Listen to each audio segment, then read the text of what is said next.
Bumaba ang naitalang bilang ng mga Pilipinong unemployed o walang trabaho sa bansa noong December 2023. Pero dahil sa uncertainty o walang kasiguraduhan sa kanilang trabaho, ang ilan naghahanap pa rin ng mga alternatibong pagkakakitaan. May balitang A to Z si Ace Cruz. Lalo pang nabawasan ang bilang ng mga tambay na Pinoy sa bansa. Sa pagtataya kasi ng Philippine Statistics Authority, sumadsad pa ang unemployment rate itong Disyembre nung nakaraang taon sa 3.1%. Pinakamababa simula pa noong 2005. It's December. It's the highest days. Yeah, and yung mga, 'di ba, sa services sector natin, sa mga malls extended, even yung mga bazaars natin nag-extend. So that's one reason. Ibig sabihin, 3 lang sa kada 100 Pinoy na pwedeng magkatrabaho ang walang pinapasukan o negosyo. Katumbas yan ng nasa 1.60 milyon na Pilipino na unemployed, na mas mababa rin sa 1.83 milyon na walang trabaho noong Nobyembre.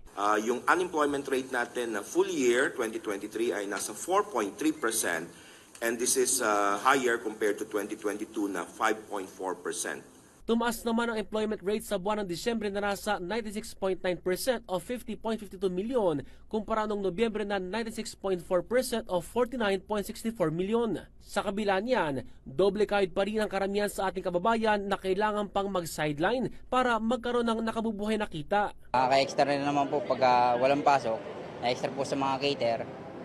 Oh.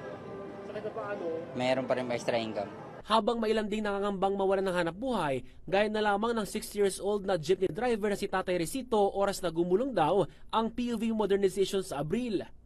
Siyempre, may pinapakain, apo, anak. May pinaparal pa ko ng itong pasukan, college. Bagamat kaya pang mangamuhan, inaalala niya na baka hindi rin magkasyang kikitain.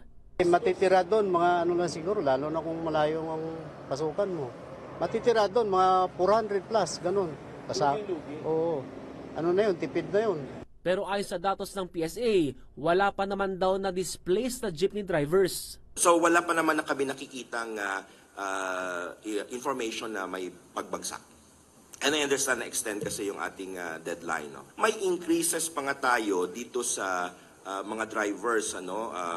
Although yung categories na increases ay TNBS, motorcycle drivers, may dagdag na 82,000.